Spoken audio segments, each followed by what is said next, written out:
In this tutorial, we are going to create a turn-based system, a turn queue, just the node that's going to manage the turn orders in any type of game. This could be on a board, this could be in the JRPG that we are making, that's the way the turn queue works, and we're going to make it using Godot's tree. So let's create that right now from scratch. It's a step-by-step tutorial. So we're going to create a 2D scene, but note that this works in 3D as well. And we're going to name the main node, the first one, turn queue. So there are a few ways to manage the order of turns. In general, you want to store a collection of objects, characters, whatever, in an array. Then you want to point at one of the characters in the array and make it active, and when it's returning control, when the turn is done, you move to the next one and you cycle through the array.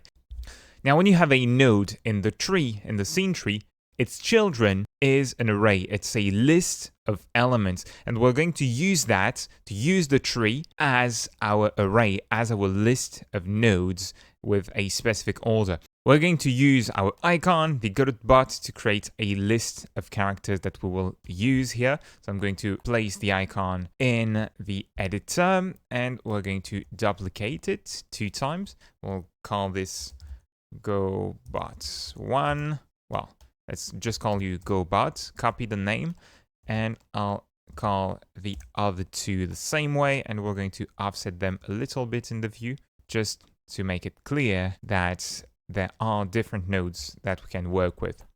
All right, so now everything is going to happen on the turn queue with very little code. Let's add a new script to it. I'm going to make it empty and save it as turnqueue.gd. So first, we are working with Godot 3.1, Alpha 2 at the time of recording, but the final release shouldn't change too much.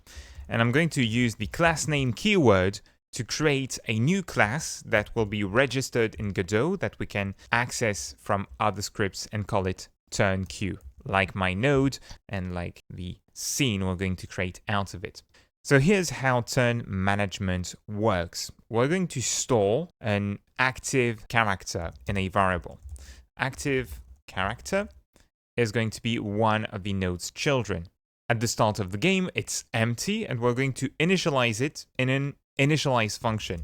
I recommend to work with functions like these that you can call from a parent node, from a parent system, once all the nodes in the tree are ready. This prevents bugs with initialization. So this one you have to call manually from another node, right? As, turn queue, like that, dot initialize, like this. You'd have to call this function from a parent node, but it's the same idea as using the ready callback. We're going to set active character to the first child. So first place where we're using the tree, the first GoBot, the first icon will be our active node at the start of the game. And then we're going to create a play turn function that's going to start the turn, change the character, and cycle. We will be able to call it every time we want to start a new turn and give control to a new character. So let's create that play turn function. And we're going to start with the yield keyword. The yield is going to pause this function until some node or some function is finished on some other node. In this case, we're going to wait for the active character to finish the turn. So this play turn function doesn't exist yet. We have to add it, but we wait for this play turn function to be completed. This completed string, the second argument in yield, is a special case where you say, I want you to wait until this function finished and returned a value. So in our character script, we'll code a play turn function that will also use a yield keyword, and that will wait for some animation to finish, for the player to select some action in the UI or whatever. It depends on your game, obviously. But we're going to wait for the character to play its turn, and then we're going to go to the next child in the turn queue. So GoBot 2 and GoBot 3, and we're going to cycle back after 2 turns. To do that, we're going to get the index of the current active character, and we're going to increment it by 1, then make sure that we don't go past the end of the queue, cycle back to 0 when we get to it, and we're going to store that in a new index variable. This one is going to be an integer, it's going to be a whole number, and we're going to take the active character, we're going to get its index in the tree, add 1 to it, and make sure to use modulo get child count here. So currently the turn queue has 3 children, Godot has an index of 0, we increment it to 1, and we make sure that it's less than 3. So when we get to Godot 3, for example, the index is going to be 2. We're going to increment it by 1, so we're going to get to 3. 3 is past the end of the queue, so modulo the queue size, we're going to get a value of 0 and cycle back to the first Godot. And then we set the active character to get child, and we use our new index value to get the next child in the queue. So that is how you create a turn queue that cycles from one character to the next. Here we are in the JRPG project, the Open JRPG project, and we're going to talk about the case where you want to sort the elements in the queue, sort the characters based on their speed. So if I open the fighter class in the JRPG, you can see that every character has a speed value, and I want the characters with the highest speed to combat first, to attack first in the game. So in this case, even if the monsters and the characters are in a random order in the turn queue, when I play the game, I press F5, you will see that the first character who attacks is going to be blue here, and then it's going to be Dan. So I can attack once, and then it's Dan. But in the tree in my game, in the editor, they are at the bottom of the queue. So we are sorting them through the code. And you can double check in the remote scene tree that Blue and Dan are before the porcupines. So I'm going to open the turn queue script. Again, the code is open source. You can find a link to the project in the description.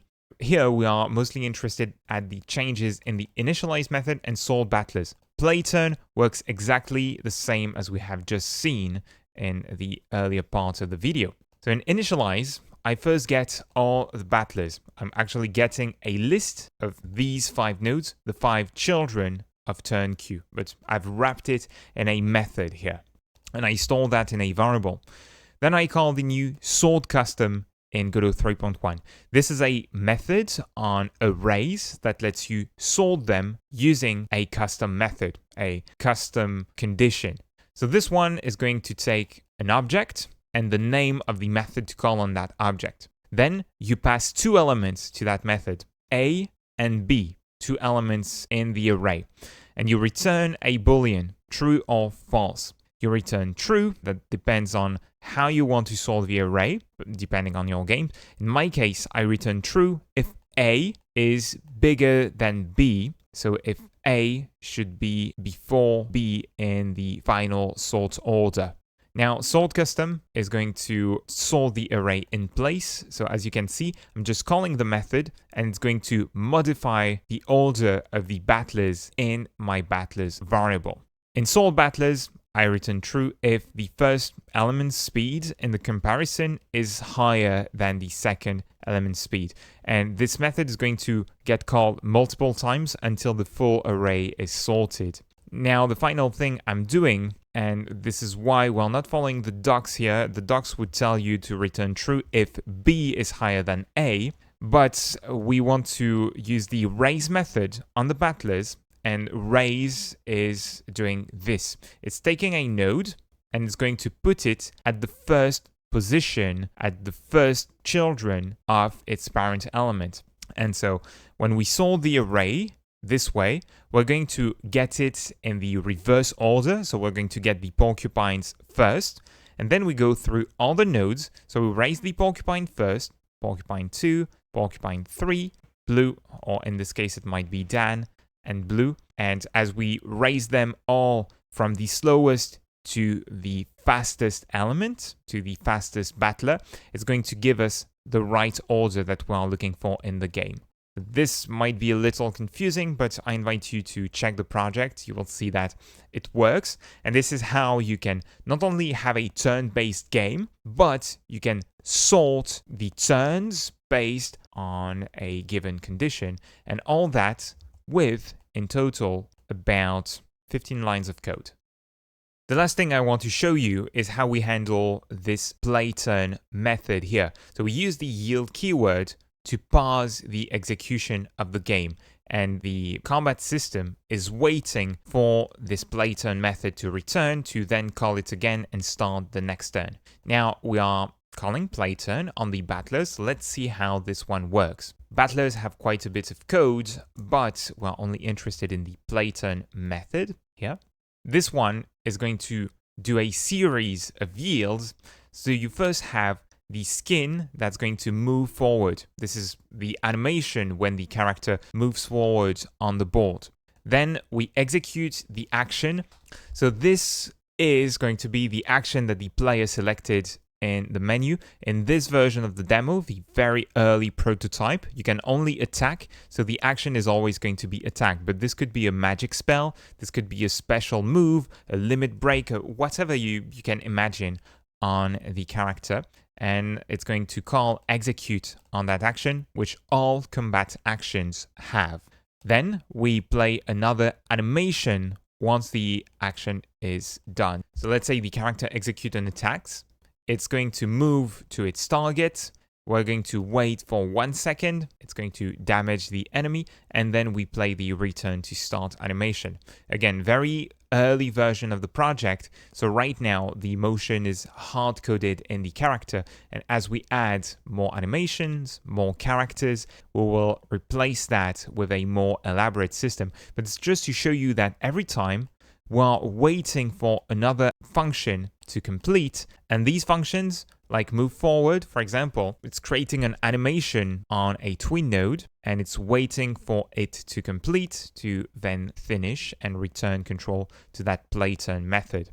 So yield allows you to create some kind of timeline in your code to work over time. It's a really powerful keyword. This is how you would create a turn-based system, a turn manager if you want, or as we call it, the turn queue.